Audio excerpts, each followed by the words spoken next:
नमस्कार। SP news में आपका स्वागत है। पेश है 27 अप्रैल सुबह 6:15 राजस्थान की बड़ी खबरें। प्रधानमंत्री नरेंद्र मोदी ने रविवार को अपने मन की बात प्रोग्राम के 133वें एपिसोड में जैसलमेर के रेगिस्तान में चल रहे गोडावन को बचाने के प्रयासों की तारीफ की। ग्रेट इंडियन बस्टर्ड हमारे रेगिस्तानी इलाकों की पहचान रहा करती थी। एक समय इनकी संख्या बेहद कम रह गई थी और हालात ये थे कि ये पक्षी लुप्त होने की कगार पर पहुंच गए थे, लेकिन अब इनके संरक्षण के लिए अभियान चल रहा है। डीएफओ ब्रिजमोहन गुप्ता ने बताया कि प्रधानमंत्री नरेंद्र मोदी द्वारा हमारे काम को नोटिस करना पूरी टीम के लिए गर्व की बात है। पुलिस और फलोदी डीएसटी की संयुक्त कार्रवाई में बाप क्षेत्र के देसी हथियारों के निर्माण की अवैध फैक्ट्री का खुलासा हुआ है। कार्रवाई के दौरान 5 टोपीदार बंदूक, एक देसी कट्टा, अर्धनिर्मित हथियार, हथियार बनाने के दर्जनों औजार और भारी मात्रा में कल पुर्जे और अन्य सामग्री बरामद की गई। पुलिस अधीक्षक ने बताया कि जिला स्पेशल टीम फलोदी की सूचना मिली थी कि बाप थाना क्षेत्र के चूड़ों की बस्ती में मलूक खां अपने घर पर अवैध हथियार बनाने का काम कर रहा है। जैसलमेर में पहली बार गर्मियों में फ्लाइट शुरू होने जा रही है। एयरलाइंस कंपनी अलायंस एयर ने 3 मई से जयपुर से जैसलमेर के बीच फ्लाइट का शेड्यूल जारी कर दिया है। साल 2017 में जैसलमेर एयरपोर्ट शुरू हुआ था और तब से लेकर अब तक केवल विंटर सीजन में ही एयरलाइंस कंपनियां शेड्यूल जारी करती थी। कारण था कि गर्मियों में यहाँ टूरिस्ट कम आते हैं और इस बार गर्मियों में फ्लाइट का संचालन कराने के लिए जैसलमेर के व्यापारी और कंपनियां आगे आई है। यहाँ के पूर्व पार्षद ने बताया कि सोलर और सीमेंट से जुड़ी कंपनियों ने एयरलाइंस कंपनी को गारंटी दी है। गारंटी ये है कि अगर कोई नुकसान होता है तो पैसेंजर्स नहीं मिलते हैं तो इस शेड्यूल के दौरान होने वाला नुकसान ये लोग भरेंगे। मध्य प्रदेश के मुख्यमंत्री डॉक्टर मोहन यादव रविवार को कोटा पहुंचे और वे एयरपोर्ट से ही हेलीकॉप्टर के जरिए लोकसभा अध्यक्ष ओम बिरला के साथ रामगंज मंडी क्षेत्र के रीची गांव में आयोजित अहीर समाज के सामूहिक विवाह सम्मेलन में पहुंचे। सम्मेलन को संबोधित करते हुए मुख्यमंत्री ने कहा कि उनका यहां आने का कार्यक्रम तय नहीं था, लेकिन सभी के स्नेह के कारण लोकसभा अध्यक्ष ओम बिरला के कहने पर वे कोटा पहुंचे। इतने व्यस्त कार्यक्रम के बीच यहां आकर मैं स्वयं को सौभाग्यशाली महसूस करता हूं।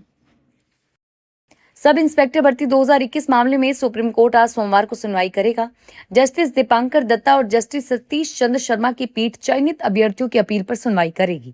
बता दें कि हाईकोर्ट की एकल पीठ के भर्ती रद्द करने के फैसले के बाद खंडपीठ ने भी एकल पीठ के फैसले को बरकरार रखा था, जिसके बाद चयनित अभ्यर्थियों ने इस फैसले को सुप्रीम कोर्ट में चुनौती दी। दरअसल सरकार ने सुप्रीम कोर्ट में अभी तक अपील नहीं की है, जबकि ट्रेनी एसआई लगातार सरकार से मांग कर रहे हैं कि वे जल्द से जल्द सुप्रीम कोर्ट में अपील फाइल करके मजबूत पैरवी करें। रिमाइंडर पर रिमाइंडर, फिर भी नौनिहाल पोषण से वंचित है। पोषण योजना मजाक बन गई। बच्चों को एक बूंद दूध नहीं मिला। बच्चों को 6 महीने से दूध नहीं मिला है। अजमेर डेयरी के 60 करोड़ बकाया है। सप्लाई पूरी तरह प्रभावित है। सरकारी स्कूलों के बच्चे पोषण से वंचित हैं और 15 ग्राम पाउडर से 1 गिलास दूध भी नहीं मिला। बार बार रिमाइंडर के बाद भी कोई जवाब नहीं दिया गया। लापरवाही का खामियाजा बच्चे भुगत रहे हैं। खैरतल के हरसोली रोड स्थित अम्बेडकर सर्किल के पास फर्नीचर दुकान के पीछे भरे गोदाम में आग लग गई और देखते ही देखते आग ने विकराल रूप धारण कर लिया। आग लगने का कारण शॉर्ट सर्किट माना जा रहा है। आग उस समय लगी जब गोदाम से सटे मकान में एक ही परिवार के 5 सदस्य मौजूद थे।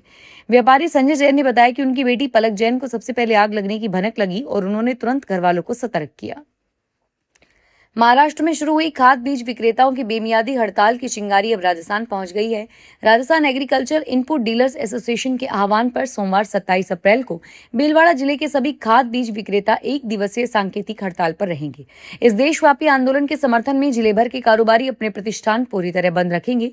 खाद बीज की दुकानें बंद रहने से कृषि कार्यों से जुड़े किसानों की परेशानियों का बढ़ना तय माना जा रहा है।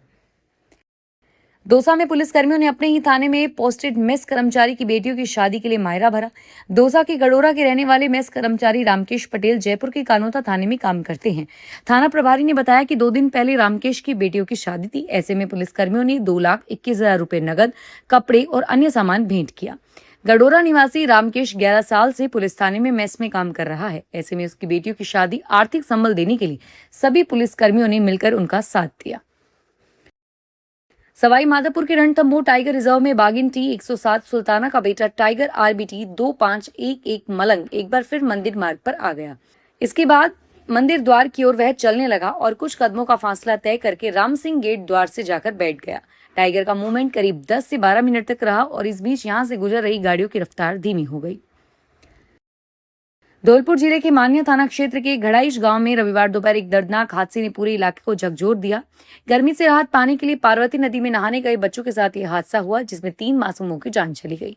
जानकारी के अनुसार रविवार को स्कूल की छुट्टी होने के चलते गांव के करीब 8 बच्चे नदी में नहाने के लिए गए और गांव से करीब 100 मीटर दूर पार्वती नदी के किनारे बच्चे मस्ती कर रहे थे। राजस्थान के मुख्यमंत्री भजनलाल शर्मा ने कहा है कि प्रधानमंत्री नरेंद्र मोदी मन की बात कार्यक्रम में विभिन्न क्षेत्रों में आ रहे सकारात्मक बदलावों और देश की उपलब्धियों का उल्लेख करते हैं, जिससे आम जन भी प्रेरित होता है। शर्मा ने सांगानेर में रविवार को प्रधानमंत्री मोदी के मन की बात कार्यक्रम को सुनने के बाद कहा कि प्रधानमंत्री ने अपने संबोधन में सिविल न्यूक्लियर प्रोग्राम, छत्तीसगढ़ में काले हिरण, डिजिटल जनगणना अभियान और देश के विभिन्न राज्यों में बन रही चीज गुरुदेव टैगोर की जन्म जयंती का उल्लेख किया है। झुंझुनू में सड़क हादसे में 3 दोस्तों की मौत हो गई और एक दोस्त गंभीर रूप से घायल हो गया, जिसे जयपुर के एसएमएस अस्पताल में भर्ती किया गया। ये सभी मित्र रात 1 बजे कार्यक्रम के बाद घर लौट रहे थे। रात अधिक होने के कारण तीनों दोस्तों ने बाइक वहीं खड़ी कर दी और चौथे दोस्त की कार से चारों घर के लिए रवाना हुए।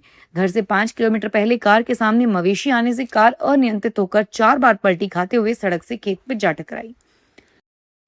आंध्र प्रदेश के चारमाड़ी घाट में रविवार को निजी बस के पलटने से 20 यात्री घायल हो गई और सभी यात्री आंध्र प्रदेश के रहने वाले थे। गंभीर रूप से घायलों को वेनलॉक अस्पताल में भर्ती कराया गया, जबकि मामूली रूप से घायल लोगों को नजदीकी अस्पताल में किया गया और पुलिस मामले की जांच कर रही है।